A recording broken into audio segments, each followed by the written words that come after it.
What's up, everybody? It's your boy Adam. It's hashtag homeless, day 31, and I've got 31% left on this battery, so maybe that's a sign, some sort of sign. Who knows? I don't even, whatever at this point. It's early in the morning. It's about 8 o'clock. I'm skipping church. They have a nice chapel inside the shelter that I'm staying at. And this pastor comes in every Sunday, and he's great. I like the guy a lot. I've talked to him one-on-one. My reasons for leaving today have nothing to do with him or the service. It has to do with I have to get out of that place.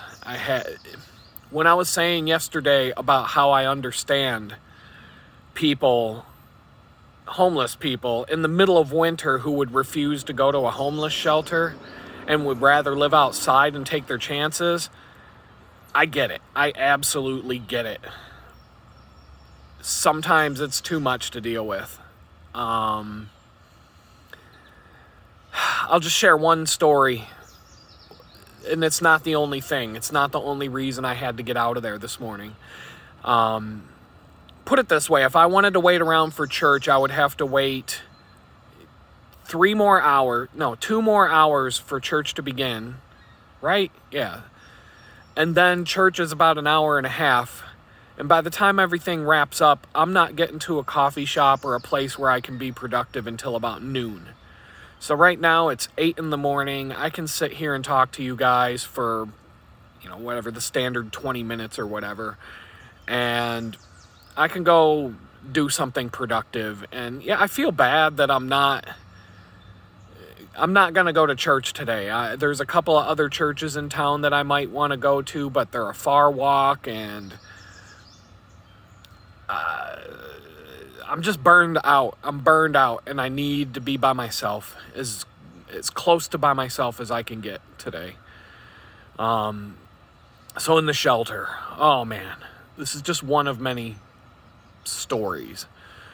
There's a guy, and I'm pretty sure that the last time this guy took a shower, Barack Obama was still president of the United States, because this guy smells so bad that if you're anywhere near him, if you're in the same room with him, you'll have tears coming down your eyes and you'll be gagging and feeling like you're going to throw up. It's that bad.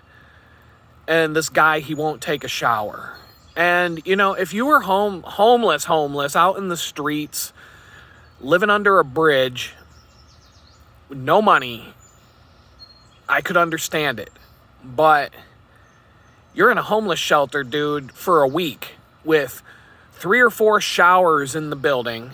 They'll give you soap. They'll give you your washcloth. They'll give you body wash. They'll give you toothpaste, a toothbrush, razors, shaving cream. They'll give you every single thing that you need to get yourself clean. And you're going to sit there for a week smelling like a dead corpse? Like, there's no excuse for that, dude. And it's awful. I could not sleep last night. They have mandatory bedtime at 11 o'clock at night. So you're a grown man, and you have to go to beddy by time. And I cannot. And they get nasty about it. And sometimes these people can be really rude. And it's like, there's been a few times where I've had to bite my tongue and just not say anything back to them. And just, be thankful that there's a roof over my head, that there are showers available, that I can clean myself up when I have to look presentable. And, I don't have to worry about camping in a hammock under a tarp out in the woods when it's pouring rain and I have a job interview the next day and I've somehow got to figure out how to make myself presentable for that. So I had a good breakfast this morning. I'm not going to be hungry today. It's a trade-off. There's good things and there's bad things, but the bad things have driven me outside to get my day started early today, because I just can't sit there for 5 more minutes. I will completely lose my mind. So doing what I have to do mentally to get through this day. And unfortunately, it means I can't sit there for another 3 hours. Sitting next to the guy that smells like a 2-week-old corpse. I just can't do it. I couldn't sleep last night. The guy was in the same room. And you can smell this guy when you're coming down the hallway. When you're like 100 feet from the doorway of the room, you can smell him. And so I had to sleep there. I had to try and sleep in this bed, and I'm like, got the blanket over my face, and I'm just like, trying to sleep, and I couldn't. This guy smelled so bad I couldn't sleep. One of the workers from the shelter came upstairs, and he walked into the room. He was like, oh my God, who the hell smells like that? And I'm like, go make this guy take a shower, crying out loud. It's ridiculous. But, I mean, some of these people are just mentally gone. And, you know, I'm not going to try and sit here and judge. I don't know this guy's story. But I know the part of the story where he didn't take a shower for the last 3 years. That's for sure. It's ridiculous. I can't stand it. And like, you can see how irritated I am because I didn't get, that's the first time in my life that I couldn't get sleep because someone in the room smelled so bad that I couldn't sleep. Like that's a first in my life. So yeah, I didn't get any sleep. I'm not in the best of moods today, and I'm just getting this video out of the way. So I can go to the coffee shop, hit upload, and jam on something else. Let's see. But, you know, even though I'll be at the coffee shop well before 9 a.m.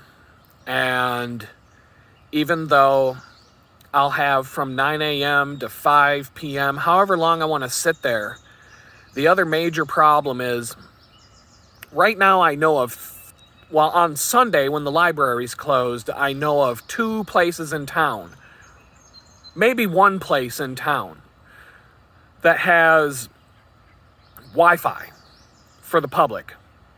And neither one of these places are safe to leave your stuff sitting on a table. I mean, some of the people in the comments said, you know, you should learn to trust people. People aren't as bad as you think they are. You're not here. You're not seeing what I see. You're not seeing the people that I see. Okay, in the coffee shop that I'm about to go to, a couple of weeks ago, a homeless guy came in, sat down, didn't buy anything, and he sat there for half an hour. And when the employees came to tell him he had to leave, he peed all over the seat, peed all over the floor, peed his pants. He peed his pants. Okay, so this is the coffee shop that I got to go sit at for the next 8 hours and try to be productive while bums are coming in and peeing. I'm sorry, but if you're coming in and peeing all over the floor and peeing your pants, you're a bum. You're a bum. I got nothing. I can't say anything nice about you at that point. Like, if you're that far gone that you're just going to walk into a public restaurant and pee your pants and pee all over the place and leave a big yellow puddle on the floor and on the seat for the next group of customers that come in, you're gone. You're shot out, homie. I got nothing. I can't be nice about it. But then again, you know, I've done my share of bad, stupid things too. So maybe I should just chill out and have, you know, I don't know these people's stories. I don't know what these people have been through. I don't know what led them to get to the point where they're walking into a restaurant and just peeing all over the floor. But what I'm saying is, that's not the kind of place that you can leave a laptop and electronics and stuff laying out on a table, go to the bathroom and come back and expect to see it all sitting there when you come back. No, it's not. It's just not. And this is the only place I have to go to do this, to get online and to do whatever I can do. You know, I can't even look for a job here in Jamestown. I can't look for a general labor job because I'm being told still that I'm supposed to pack my bags and move to Pittsburgh, but they won't tell me the day I'm supposed to go. So they have me in this holding pattern, the probation office. They basically have me sitting here, not able to look for a job here. How am I supposed to find a general labor job in a city that's 250 miles away when I'm not even allowed to go there until they tell me I can go? So I'm just going to do whatever I can. I'm going to continue to look for a remote job in the line of work that I'm in. or that I was in before this whole nightmare started. I'm going to put my time in on things that will hopefully pay off eventually. And, if they would give me a date that I'm moving to Pittsburgh, I would start looking for a job at Burger King or a Mick job at, whatever the case may be, a big box store, a grocery store, a restaurant, a factory, whatever. I don't care. I would start filling out applications, because if I know what day I'm going to be there, when they turn around and say, hey, when can you come in for an interview, I'll have a date to say, yeah, I can come in on such and such day. Until that, there's no point in me even trying to look for those kind of jobs.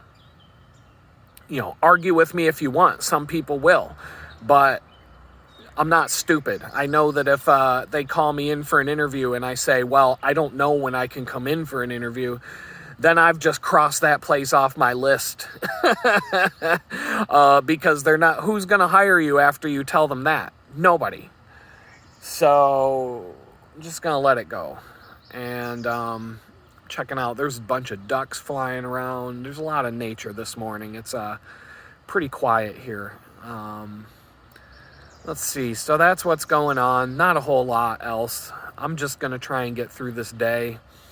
And that's the update. I really don't have anything else to talk about other than, I'm going to do what I can, take a deep breath, a few hours by myself, a few hours zoning out, getting into the flow of doing something that makes me feel like I accomplished something today will counteract all of the negativity that's going around. And, maybe I'll pull up some videos of some good pastors that I like and listen to them while I work. I'll talk to Jesus one way or another today. It's just because I'm not going to church at the shelter doesn't mean that I can't have a conversation with him and maybe sit out here in nature for a little bit while it's quiet and have a nice talk with God.